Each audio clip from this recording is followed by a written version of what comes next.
What's up, guys? It's your boy Zawoki back up with some more of the Chris Watts and Nichol Kessinger video. Now, again, for the people that have been with me for quite a while looking at these videos, we've obviously, I wouldn't say necessarily saw this coming, but you know how the DA Rorick said that Nichol Kessinger came to them at the police department on her own volition? Do you know why she came forward? She didn't come forward because of her own volition to help out the law enforcement or to help them nab the bad guy. She came for a whole different reason. And we're going to look at all of it right now because there are, again, people that defend. I literally saw today on Facebook a Facebook group defending Nichol Kessinger. Everybody's entitled to their opinion, but I'm flabbergasted. So with that being said, grab a chair, get comfortable. Don't forget to subscribe to the YouTube channel by hitting that wiper icon down the bottom right. Hit that bell icon next to it. So when I do post videos like this one, you guys will get that little ring notification that I've posted that video, and then you guys can watch, comment, like, and share. And again, I'm so thankful for all of you guys. I'm so blessed to have all of you guys. I can't thank you guys enough. We are also watching Jim Neva's video. Definitely another YouTube channel, not YouTuber, YouTube channel that I definitely do agree with significantly. I definitely do love watching her content. So go give her some love. I know this video may be 5 years old, but there are people that are literally coming on the Watts train and have no idea what a lot of us are talking about. And that's where I come in. Also, purple mic. I think it's awesome. It's cool. Hopefully you guys do too. I got rid of the black and now I got purple. So I just thought I'd show that out to you guys on here. But with that being said, let's get into the video. One of the last videos I did about Nicole's bombshell information coming from the ID channel, what the DA had spoken about, that she was the bombshell to the case. She is. There was a subscriber of mine that had made a comment and it caught my eye. That channel is called Know My Worth. She says, I'm a bit confused. I thought his boss at Anadarko called the police when his family went missing to share with them that there was these emails between Chris and Nichol. That's why she went to police. Yeah. She went not to help, but to save herself. Yes. So I decided to do the research on this, which I've done myself. Make a video about it because I had not seen this. The woman wanted to be the next new Amber Frey. She looked up Amber Frey's net worth, her book deal, her all this. But the difference between Amber Frey and Nichol Kessinger is Amber Frey didn't go into hiding. She wanted to help. She was willing to do anything and everything to help out. Where Nicole's case, she deleted messages, emails, pictures, like galore. I don't remember this, but oh, by the way, I remember this and this and this, but I don't remember this. Key aspects of the case, but when she remembered stuff, it had nothing to do with the case. Like if you literally listen to her interviews, which we'll listen to again because I'm literally taking the audio and I'm having it analyzed and pretty much put in this. I don't know how I'm doing it, or not. I wouldn't say how I'm doing it. I have a friend that knows how to take audio and like boost it and make it crystal clear. So I'm going to do all the interviews, all Chris Watts' interviews, everything. So nobody has a problem hearing everything when it comes to this case. You're going to be able to hear everything and like, I can't say 4K audio because it's going to be crystal clear audio. Okay. We're talking, you're going to be able to hear a pin drop kind of thing. So, but again, that's the difference between Nichol Kessinger and Amber Frey is Amber Frey was willing to help. Nichol Kessinger was only looking out for herself. Information before. So really to break it down, she gave them the information after finding out one of her bosses or manager had given them the information about the emails. So therefore she knew she had to come forward. And once it came forward, she's fired. She was fired. As she stated, she was worried about his family, which is far from the truth. No, in she's her not. eyes, especially. She could have cared less about Shanann, Bella, and Celeste. She cared about herself. She maybe cared a little bit about Chris, but once Chris was under the radar, she didn't want anything to do with him, made it look like that she wasn't into him, but all the text messages, all the emails, everything that shows that she is a huge, huge liar. There's even people, I don't know necessarily if I believe this myself, but there are people that have stated that Nichol Kessinger was also possibly seeing higher ups. So maybe they got wind of it because they were with Nicole and they're like, oh, you're going to 2-time me? Well, I'm going to 2-time you and call the police. It's just a theory. I can't say that it's 100% certainty because the Anadarko doesn't exist anymore. So you be the judge on that one. So I dug these up from the discovery, and it says it should be noted that approximately 3 hours before the polygraph was scheduled to begin at 8 a.m., this polygraph was scheduled to start at 11 a.m. It says, I received a phone call from Anadarko Regional Security Manager Tony Husky.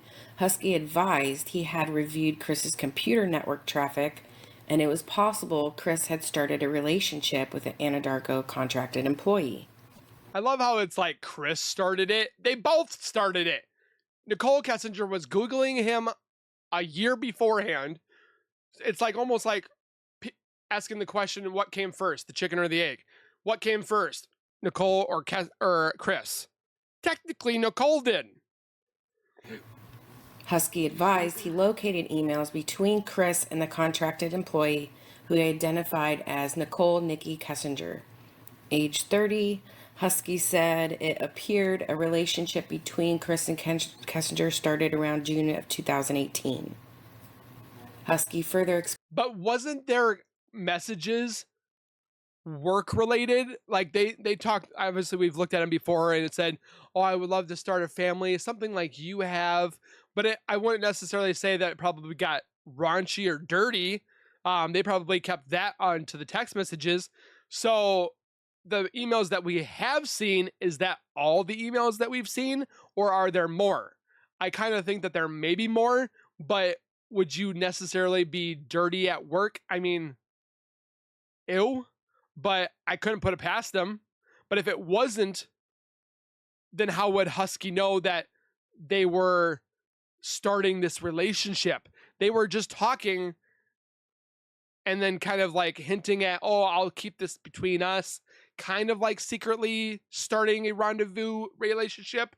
But how did Husky, maybe I'm looking too far into it, I don't know. But what is your guys' part on it? Do you think Husky knew, like, I don't even care what Husky is even trying to get at by turning her in. I may be just thinking about that possibly one of these higher ups, Husky, maybe was with Kessinger. Again, it's not facts. It's just a possibility for educational and entertainment purposes. It's not facts. I'm just stating it. explained Kessinger was on the geosciences side of the company and helped survey land. Husky explained Chris and Kessinger worked out of the same office in Platteville, Colorado. Husky advised he would be forwarding the emails to law enforcement as soon as it was cleared by their legal department. The emails received by Husky are attached to this report.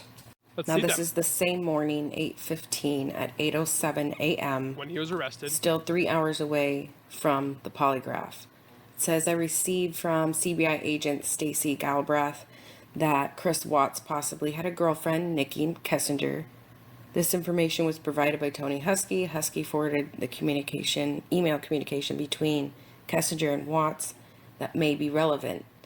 Agent Galbraith requested that I do a full workup on this individual and completed searches in the public criminal justice databases to prepare a full and complete law enforcement support packet. The packet was forwarded to all relevant law enforcement personnel. These are the emails that they're talking about that he sent over to law enforcement. I also have another video analyzing these emails. All these emails are in order from date and time that were sent and received. So the first one started with Nicole sending a mass email to all the workers in that area. Gentlemen, I spoke with my gas monitor vendor regarding your app access. Our account has been reset. Please continue to use the same credentials you were provided upon receiving your unit. Let me know if you continue to have issues or require anything further. Best regards, Nikki. And Chris emailed her back. Thanks, Nikki. Have a great rest of your day. Thanks for being honest with me this morning. Truthfulness is so underrated in our culture. Okay. Now, this is on a different day, June 12th. Nikki said, Chris, thank you for being honest with me this morning. Truthfulness is so underrated in our culture. They had met up that morning in the office. They probably. Again, I've always said that these emails are just a placeholder to show that this is when they wanted to show that they met, not when they actually met, because Nichol Kessinger, Nikki, Googled Shanann and Chris a year before the murders happened. They possibly met at a gym. We don't know that for a fact. But we're just possibly looking into the fact that they met a year before rather than June, where I think that these emails showed that they wanted us to believe that this is when they actually met, when it's not actually when they met. Probably had a nice little conversation, and this is what she's talking about. Then Chris replied back and said, I'm a straightforward guy. Lying just complicates things. I think you're absolutely stunning. And from what I've learned about you so far. Right there. He's already far gone.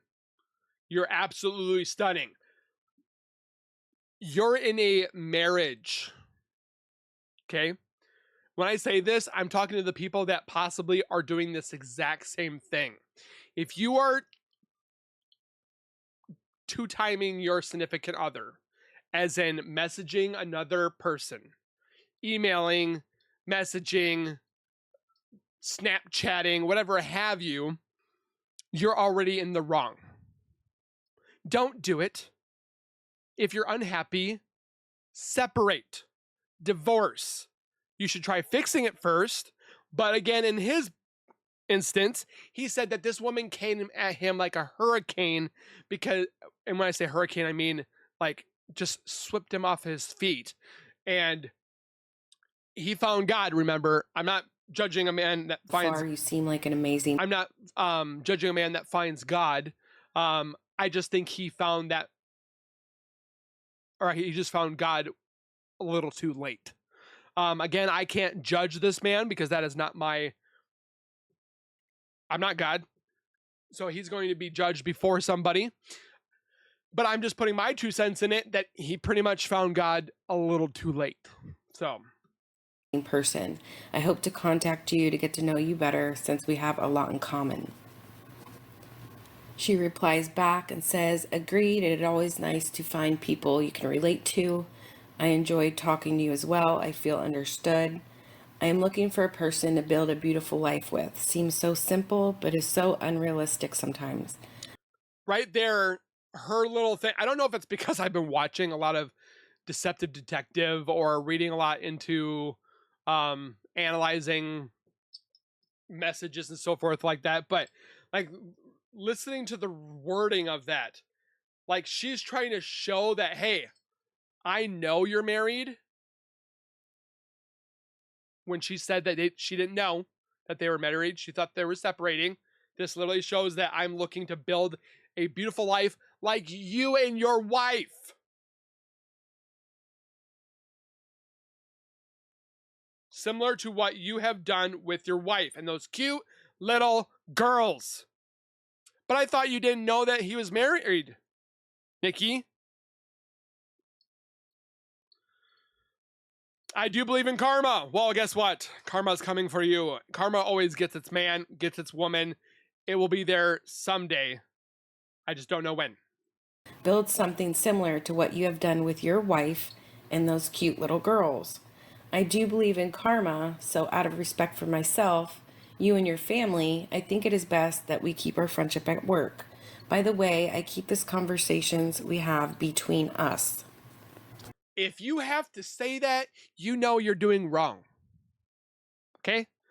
Or we keep our friendship at work. So you can keep your friendship at work, but you keep your relationship on the DL, the download, or down low, not download. Chris replies back, yes, a beautiful life is something that is hard to find in this world, since people always seem to have an agenda for everything. I do believe in karma, so I agree with you with that. I love that they both believe in karma, because karma will come back and bite them in the butt. Look at that. They like butt stuff, and it's going to come and bite. That's too much. Okay. As well. Any conversations we have will stay between us. No need to worry there. My work phone number is blah, blah, blah. If you need to get a hold of me in the field. Yeah. It's kind of stupid that he gave her phone number. I just kind of can't get over that because she already freaking knows it. Anyways, he says sometimes email can be tricky with spotty service out here. I have an early morning meeting and then I'm going to do lotto for a construction crew on various sites all day. So if I don't see you tomorrow, I hope you have an amazing day. Okay, so now we know the timeline. It's 8 o'clock that morning on the 15th, the same day of the polygraph, 3 hours before the polygraph. And while he's being polygraphed, Nichol Kessinger is being questioned. More of an interview style rather than an interrogation. Chris was arrested that night once they found Shanann's body after he was forced to confess. So now, Nikki... I wouldn't even necessarily say it was a forced confession. Like, they knew that he lied, and they knew that he had his father with him. So they're like, well, maybe getting his father, like they used the father as a pawn, put the father in there, and Chris is the one that blurted it all out. So just throwing that out there. Caught wind of these emails that were sent to the authorities. So now you look here, and she called the Frederick Police Department to give them her information and her story after about she Chris knew Watts. That the company... So it wasn't just the bombshell information. She did try to help herself in this situation, as she told them that she was worried about his kids. And yeah, she was helping herself. I was just gonna say, I'm like, Geneva or Geneva. She called to help herself. That's all she cared about. She didn't care about Shanann and her whereabouts. She didn't care about Bella or Celeste. She didn't care about what happened to them. She played an act. You cannot tell me any difference. The pregnant wife and this and that, but really it wasn't. I mean, clearly, Nichol Kessinger is a very selfish, narcissistic psychopath, as we know her to be. So anyway, so that call got called in at 8 about the emails, and now here it is. She calls into them for the very first time at 9:49 in the morning to the Frederick Police Department. And to verify that phone number, I did look it up, and that is the Frederick Police Department. As you can see here, this is when the missing persons information went out on Facebook on August 13th when they first went missing. And there's the Frederick Police Department's phone number. This is what Nicole had first told the authorities when she was being interviewed. She had told them that on Monday, August 13th, Watts told her that his family was gone and he did not know where they were. Kessinger believed that maybe Watts' wife had become fed up and just left, so she was not overly concerned at first. Kessinger became concerned on Tuesday. I don't know if I'm thinking out loud, but Chris told authorities that she went on a play date. Nichol Kessinger felt that she left because she was fed up and just left. I felt like I was onto something, but maybe I'm not. Okay.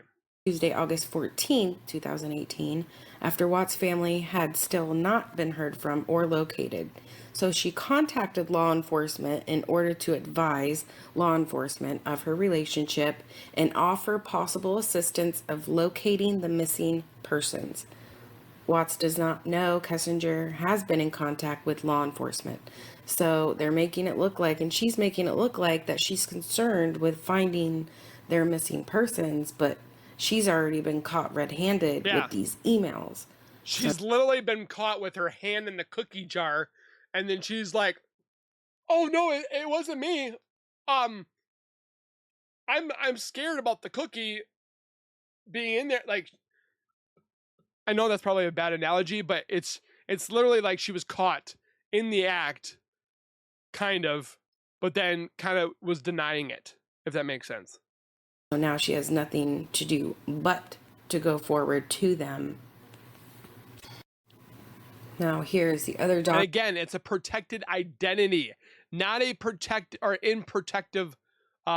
custody, the witness protection program.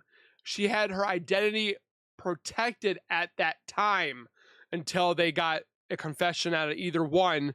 And I think the reason why they were doing it at the exact same time, I think they were trying to see if one of them was going to squeal on the other. And of course, Chris squealed on himself, but he was only technically protecting Nichol Kessinger. But again, he's getting to the point now that him being in prison for the past 6 years, it's getting to him. He's been there for 6 years. He still has a whole bunch of life left in him. He's 39. I mean, the average male life expectancy is 74. Women are 78 to 79. So if you do the math, that man's got another almost 30-ish, 5, possibly 40 years, depending on his health. Documents about August 15th. It's collected by Philip Jones.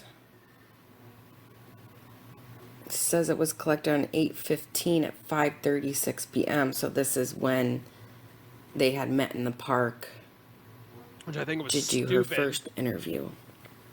I've never heard the interviews being done in a park or out in public. It's always, "Oh, can you come down to the station and have a word? We'd like to get you on record," and stuff like that. No, let's go down to a park. And one comment this morning, there somebody was like, "You watch too much CSI." No, I watch too much First 48 and real life cases. I don't watch CSI. That's all fake. I watch the real stuff.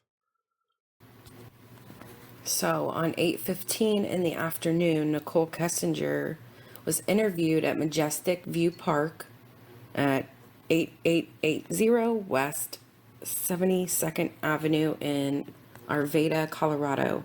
Her father, Dwayne Kessinger, was also present. After being advised of the identity of the interviewing agent and the nature of the interview, Kessinger provided the following information. Now, I'm not going to read off the whole report on this. I'll just read off the most critical parts. It starts off with Kessinger works as a contractor for Anadarko Petroleum in the Human Health and Safety Department. She met Chris in approximately June 2018 through the course of working at Anadarko, and they began to talk and hang out. Kessinger was aware that Watts was married and boom, mic drop. That just threw a whole wrench into her plan. So she knew and had children, and he told her that he was separating from his wife. Kessinger was aware that Watts' wife and children were missing at the time of the interview. Kessinger and Watts' relationship developed into more than a friendship, and it became intimate and disgusting. Watts told Kessinger that he loved her approximately 2 weeks prior to the time of this interview. So 2 weeks before he killed his family. While Kessinger and Watts had discussed a potential future together, Kessinger wanted to wait until Watts' divorce became final before advancing their relationship any further. Now, before these emails had surfaced, Nicole asked Chris to delete his text messages to keep the relationship a secret from his friends. Why? That still makes But no thanks to sense. Mr. Tony Husky for exposing both of them, Thank you, it Jesus. all went down the wrong path for her.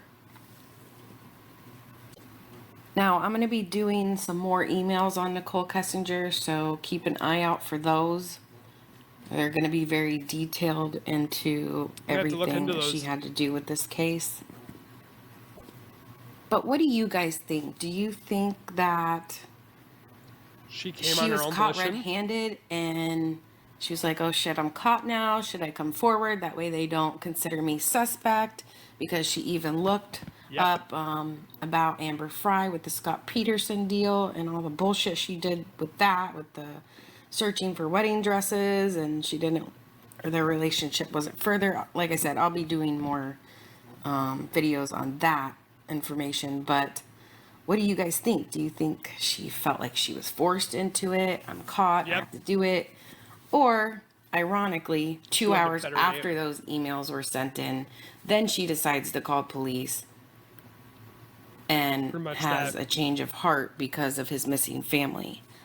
But that's just me. She was literally caught with her hand in the cookie jar, or in her case, like she likes it, with her pants down. She literally came forward after she found out that they sent the emails to the police officers, and she's like, crap, I need to figure this out.